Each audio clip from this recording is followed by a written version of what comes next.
Alors, le cours d'aujourd'hui va concerner la deuxième semaine de développement embryonnaire.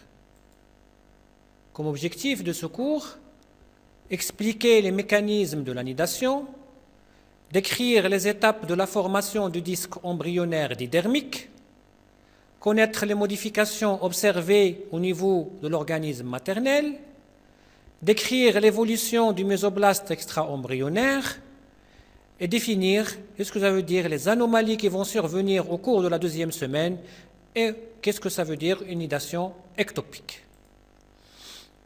La deuxième semaine de développement embryonnaire se caractérise par la nidation. La nidation, c'est la pénétration active et complète de l'œuf dans l'endomètre qui est déjà préparé à cet effet-là. La formation de disques embryonnaires didermiques est le début de la sécrétion des hormones gonadotrophines par le trophoblaste. Et on aura des modifications qui seront observées au niveau de l'œuf et des modifications qui seront observées au niveau du corps maternel.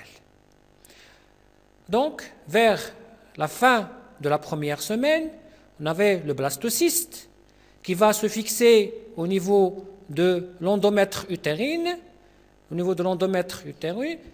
et va se différencier en cytotrophoblaste qui correspond à la couche cellulaire interne et un syncytiotrophoblast, c'est la couche cellulaire externe. Donc, ce syncytiotrophoblast pénètre dans l'endomètre, entraîne avec lui l'ensemble de l'œuf, grâce à des enzymes protéolytiques qui seront élaborées par ce syncytiotrophoblast et qui vont lyser l'endomètre. Vers le 9e, 10e jour, tout l'œuf est pénétré dans l'endomètre et des vacuoles confluent pour former des lacunes. Et vers le 10e, 11e jour, le syncytiotrophoblast érode les capillaires de l'endomètre et le sang maternel va pénétrer dans les lacunes et c'est le début de la circulation hétéro-lacunaire. Voilà, vers le 7e jour, le début de la pénétration de l'œuf au niveau de l'endomètre. On a la différenciation de trophoblastes en cyto et en syncytiotrophoblast. Ce syncytiotrophoblast va sécréter des enzymes qui vont lyser l'endomètre et qui vont aider la pénétration de l'œuf au sein de la muqueuse endométriale. Ici, c'est l'endomètre dans sa couche fonctionnelle et on aura ici le blastocèle, le trophoblaste, cytotrophoblast et le syncytiotrophoblast. Au fur et à mesure, vers le 8e jour, les 2/3 de blastocystes est nidé, donc ça se continue.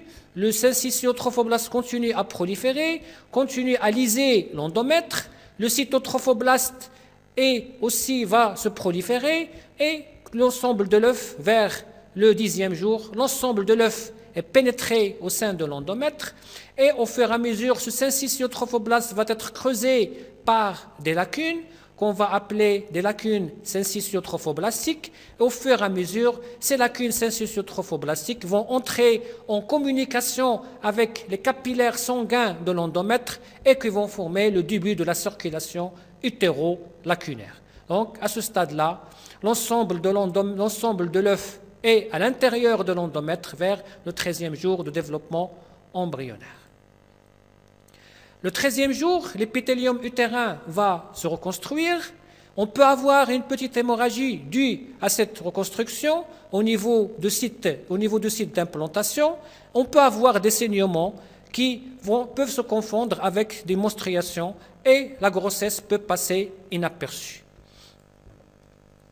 Donc, les modifications qui vont s'observer au niveau de l'embryon, c'est la formation de disques embryonnaires didermiques. Ça veut dire que la masse cellulaire interne va se différencier en deux feuillets, épiblaste et hypoblaste, ou ectoblaste et ontoblaste.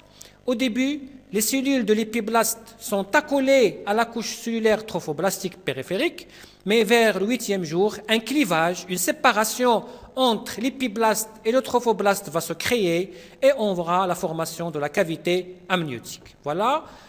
Tout est expliqué sur ce schéma-là. On a ici deux feuillets, l'ectoblaste et l'ontoblaste, le cytotrophoblast, le syncytiotrophoblast, le cytocèle secondaire. Un certain moment, vers le 8e jour, on aura un clivage entre tout ce qui est cytotrophoblastique et tout ce qui est épiblastique, il va avoir une cavité qu'on appellera la cavité amniotique, une membrane qui va séparer cette cavité de cytotrophoblaste, c'est l'amnioblaste. L'ensemble cavité amniotique avec l'amnioblaste, on va l'appeler l'amnios. Vers le 10e jour, on aura une membrane qui va se former entre le lycétocèle secondaire et le cytotrophoblaste, c'est la membrane de Husser. Cette membrane, entre cette membrane et le cytotrophoblaste, on aura une prolifération mésenchymateuse importante. Ça continue à se proliférer pour former le mésenchyme extra-embryonnaire. En même temps, on aura l'hypoblaste où l'ontoblaste va se proliférer de deux côtés et prendre la place de la membrane de Husser, et au fur et à mesure, dans le rôle de ce liquide amniotique qui va remplir la cavité amniotique, il va nourrir l'embryon, il va le protéger contre les chocs, il constitue un territoire d'isolement thermique, donc il y aura un équilibre de température entre tout ce qui est embryonnaire et tout ce qui est externe.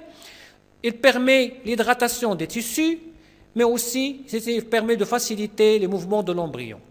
Le cytocèle primaire ou le sac vitellin, il va avoir un rôle trophique qui va se régresser pendant le développement.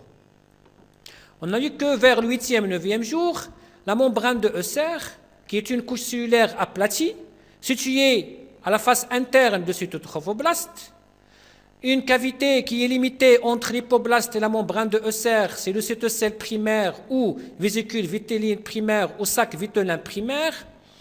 Des cellules mésenchymateuses apparaissent entre cette membrane de Husser et le cytotrophoblaste pour former le mésoblaste extra-embryonnaire ou le mésenchyme extra-embryonnaire. Ce mésoblaste extra-embryonnaire ou ce mésenchyme va se proliférer et se creuser des cavités qui vont se confluer pour donner une seule cavité qu'on appellera la cavité célomique extra-embryonnaire ou le célome externe. Et l'hypoblaste va proliférer et finir par limiter une autre cavité qu'on appellera le cytocèle secondaire. Et la membrane de Husser va pincer une cavité de paroi de cavité résiduelle qui va se régresser à la suite. Voilà, vers les cellules de la membrane de Husser vont se différencier vers le 10e jour, se vont donner le mésenchyme, et ce mésenchyme va occuper l'espace entre l'amnioblaste et le cytotrophoblaste. Voilà. Et ce schéma-là qui montre la mise en place de l'cytocèle secondaire. Regardez la prolifération de l'hypoblaste qui va se proliférer le long de la membrane de Husser qui va prendre sa place et va le cliver pour former une cavité, le cytocèle secondaire, et on aura un reliquat de l'cytocèle primaire qui va disparaître après et qui va se régresser et disparaître après. Donc, vers le 14e jour, on aura cet aspect-là, on aura le célome, le mésenchyme extra-embryonnaire, avec l'amnioblaste, l'épiblaste, l'ectoblaste, l'ontoblaste et la cavité amniotique entre l'amnioblaste et l'épiblaste et le cytocèle secondaire qui va être entouré par l'ectoblaste, par l'hypoblaste. Vers le 15e jour, on aura ce mésenchyme extra-embryonnaire va se creuser de plusieurs cavités qui vont se confluer pour donner une seule cavité, c'est le célome externe, et le reste va former 4 parties. On aura le mésenchyme à ce niveau-là qui va former le pédicule de fixation entre l'amnioblaste et le cytotrophoblaste, la lame choriale entre le célome externe et le cytotrophoblaste, le somatopleure extra-embryonnaire entre l'amnioblaste et le célome externe, et le splanchnopleure extra-embryonnaire entre l'hypoblaste et le célome externe. Donc, la condensation de ce mésenchyme qu'on vient de voir, il va donner une cavité qu'on appelle le célome externe et une lame choriale qui est 4 parties, lame choriale, pédicule de fixation, splanchnopleure extra-embryonnaire et somatopleure extra-embryonnaire. Donc, vers la 2e semaine, il est caractérisé par le chiffre 2. On aura vers le début, la différenciation de trophoblastes en deux couches, cytotrophoblast et syncytiotrophoblaste. Le mésoblaste extra-embryonnaire va se cliver en deux couches qui vont entourer l'embryon et qu'on appellera le somatopleure extra-embryonnaire et le splanchnopleur extra-embryonnaire. Et on aura la formation de deux cavités, la cavité amniotique et le cytocèle secondaire. Alors, quelles sont les modifications observées au niveau du corps maternel? Donc, la sécrétion des hormones hypophysaires, FSH et LH, c'est l'équivalent en absence de fécondation.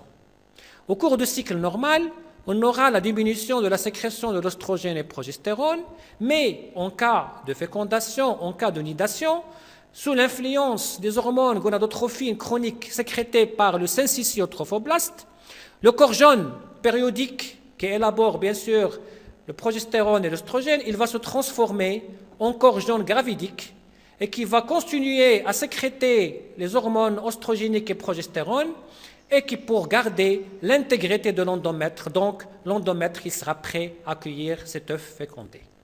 Donc ici sur ce schéma-là qui montre l'aspect de l'endomètre au cours de la deuxième quinzaine du cycle menstruel, ça veut dire qu'il est prêt à accueillir l'œuf. On aura la couche fonctionnelle de l'endomètre qui constitue le 1 et le 2, c'est la couche fonctionnelle de l'endomètre. 3, c'est la couche basale ou la couche profonde qui reste inchangée quel que soit le cycle. Et le 4, c'est le myomètre ou le muscle de l'utérus. Regardez, on a ici un épithélium qui est cylindrique simple, avec des cellules ciliées, des cellules non ciliées glandulaires qui vont élaborer du glycogène. On aura l'aspect spiralé des artères de l'endomètre et des cellules du chorion cétogène qui vont transformer, vont hypertrophier, hyperplasie pour donner des cellules décidualisées. Donc, ces modifications-là, on aura bien sûr un relâchement de myomètre par l'effet des hormones qui vont être relâchées, surtout le progestérone qui va assurer ce relâchement-là.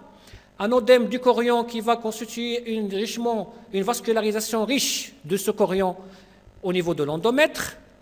Des glandes endométriales qui vont élaborer du glycogène et de mucus. On a vu l'aspect des artères de la couche fonctionnelle de l'endomètre qui vont devenir spiralées et les cellules de la couche fonctionnelle de l'endomètre vont devenir décidualisées, ça veut dire qu'ils vont augmenter de taille, s'hypertrophier et s'hyperplasie. Donc, à ce moment-là, il n'y a pas de signe clinique de grossesse, il n'y a pas d'aménorrhée, on n'a pas encore, on est toujours au niveau de 3e semaine du cycle, ça veut dire entre le 21e et le 28e jour du cycle. Donc, il n'y aura pas de signe clinique, il n'y a pas encore l'aménorrhée. Mais, si on veut, s'il y a une grossesse, des techniques spécialisées pour permettre de dosage vers la fin de la 2e semaine de développement embryonnaire, on peut doser l'hormone d'origine trophoblastique qui sont les gonadotrophines. Après avoir vu les différentes modifications observées au niveau de l'œuf et au niveau du corps maternel, et on peut avoir des anomalies qui peuvent survenir au cours de la 2e semaine. Ce sont les anomalies de la nidation. On peut avoir une nidation ectopique, ça veut dire une nidation en dehors de sa position normale, qui peut être soit en dehors de l'utérus, soit au niveau de l'utérus, mais dans la partie basse.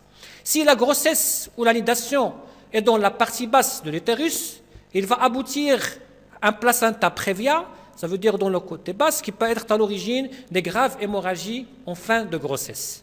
Et qui seront les plus fréquents? Ce sont les grossesses extra-utérines, ça veut dire en dehors de la cavité utérine. On peut avoir des grossesses tubaires qui sont les plus fréquentes, des grossesses tubaires qui constituent 95% des grossesses extra-utérines, des grossesses au niveau ovarien, des grossesses au niveau abdominal. Voilà, sur ce schéma-là, on a en rouge ici l'implantation normale au sein de la cavité utérine, et tout ce qui est en noir, ce sont des implantations ectopiques qui peuvent s'avoir soit au niveau tubaire, qui peut avoir, c'est une urgence, si l'implantation se fait ici, on aura des complications graves si on ne la détecte pas à temps. On peut avoir une implantation au niveau ovarien, une implantation abdominale, on peut avoir même une implantation au niveau de l'utérus, mais dans la partie basse qui sera à l'origine des hémorragies graves vers la fin de la grossesse.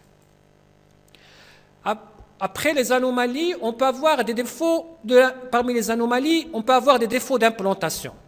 Ça, c'est côté maternel, ça veut dire la muqueuse utérine, elle est mal préparée à accueillir cet œuf-là, soit à des raisons hormonales ou des raisons infectieuses. Mais aussi, ces défauts d'implantation, il peut dû à des méthodes contragestives empêchant l'implantation. Parmi ça, comme vous connaissez, il y a le stérilet ou le dispositif intra-utérine, ou même on peut donner un oestrogène à forte dose qu'on appellera aussi la pilule de lendemain. Merci.